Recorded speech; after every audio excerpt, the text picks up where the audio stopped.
Hi, in today's lecture we will discuss about combined loads and how to determine the failure stress limit using the Gerber method, Goodman method and Soderberg method for combined stress. Combined mean and variable stress. In one of the previous lectures, I had explained about mean and variable stress. So when mean or variable stress or cyclic stresses act on a machine element, failure occurs. So fatigue tests are used to determine the fatigue failure points. So there are three different methods for determining the failure points. We have the Gerber method, the Goodman method and the Soderberg method. The variable stress is denoted by sigma V and the mean stress is denoted by sigma M.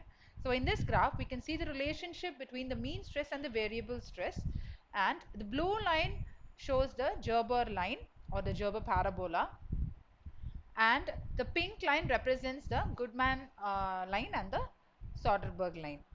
So the Goodman line is for the ultimate stress and the endurance stress, and the Soderberg line is for the yield stress and the endurance stress. Generally, the mean stress is highly dependent on the tensile stress, whereas the compressive stress does not affect the mean stress.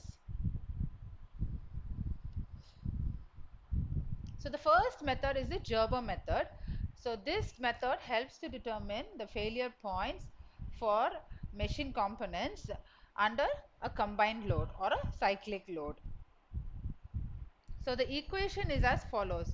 The variable stress is equal to the endurance stress into 1 by the factor of safety minus mean stress by ultimate stress the whole square into the factor of safety.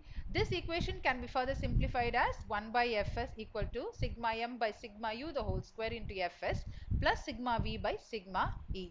If the fatigue stress concentration Kf is considered, then the same equation can be rewritten considering the factor Kf. Before we move on to the Goodman method and Soderberg method of determining the failure stress points, we can look into the stress strain relationship. So in this stress strain relationship graph, we can see the yield point and the failure point, and also the ultimate strength point. So the stress at the yield point is the yield stress, and the stress at the ultimate tensile strength point is the ultimate stress. So yield stress is sigma y, ultimate stress is sigma u. So according to the Goodman method of combination of stresses, a line is drawn between the endurance stress which is acting on the y-axis and the ultimate stress on the x-axis. So the region A, B and O, within the region A, B and O, all the stress values are in the safe zone, whereas stress values beyond the AB line is said to be unsafe values. Such values, when used in designing a machine component, can lead to fatigue failure. So here we can consider any point in this region A, B and O. So we consider a point P in this region, safe region, for which we are determining the stress values. So the point P, for the point P, we draw a parallel line CD to the Goodman line AB.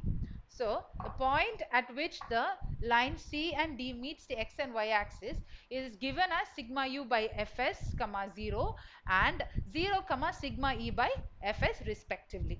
The distance of the point from the x axis and y axis can also be written as sigma v comma 0 and sigma m comma 0. So on the x axis we have the mean stress and on the y axis we have the variable stress. So considering the similar triangles COD and PQD, COD and PQD, the following equation is written. PQ by CO is equal to QD by OD. So QD can be written as OD minus OQ. Now we can replace all the values, all the terms with the known dimensions. So when we replace with the known dimensions, we get the equation as 1 by Fs equal to sigma m by sigma u plus sigma v by sigma e. So this is the equation according to Goodman. Now this equation can be rewritten if we consider the effect of stress concentration. So for fatigue stress concentration, we can consider the factor Kf. If in addition to the Kf or the fatigue stress concentration factor, the load factor, surface finish factor and size factor is given, then the equation can be rewritten as 1 by Fs is equal to sigma by sigma u plus sigma m by sigma u plus sigma v into Kf by sigma e into K surface into K size into, so into a sigma e. Now the sigma e is nothing but sigma eb is nothing but sigma e into kb. So here if we consider the load factor kb is equal to 1, then the equation is only sigma e into k surface into k size. If kb has a value, in that case sigma e into kb into k surface into k sz is considered. Similarly, for the according to Soderberg method, the line drawn between the endurance stress and the yield stress is the safe stress line, or is the failure stress line. Any stress value within the region A, B and O is said to be safe for designing. Stress values beyond the line A, B is said to be unsafe for designing.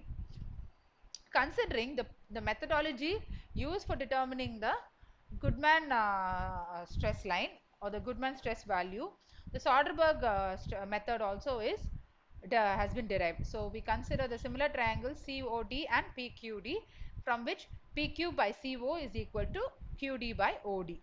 So QD can be written as OD minus OQ, and the final equation is written as 1 by Fs equal to sigma m by sigma y plus sigma v by sigma e. Similarly, considering the stress concentration factor, load factor, surface finish factor and size factor, the above equation can be rewritten. So here a simple problem considering combined loading is given. So a machine component subjected to a flexural stress which fluctuates between 300 meganewton per meter square and minus 150 meganewton per meter square is given. Determine the value of minimum ultimate strength according to Gerber relation, modified Goodman relation and Soderberg relation. So the yield strength is nothing but 0.55 times of the ultimate strength. The endurance strength is equal to 0.5 times of ultimate strength and factor of safety. So in this equation, in this problem, we are supposed to find out the ultimate strength. Additionally, we can substitute the ultimate strength in these two equations to get the yield strength and the endurance strength also.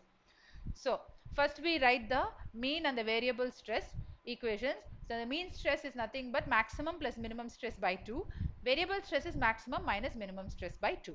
So we have a fluctuating stress of 300 meganewton per meter square and minus 150 meganewton per meter square. So considering these two stress values, the mean and the variable stress is calculated, and then the mean, the variable stress values, the factor of safety given in the problem is substituted in the equations for Gerber relation, Goodman relation and Soderberg relation to get the value for the ultimate strength. If in addition to the ultimate strength, if you want to calculate the yield strength, you can multiply it by 0.55, and if you want to calculate the endurance strength sigma e, you can multiply it by 0.5. Thank you.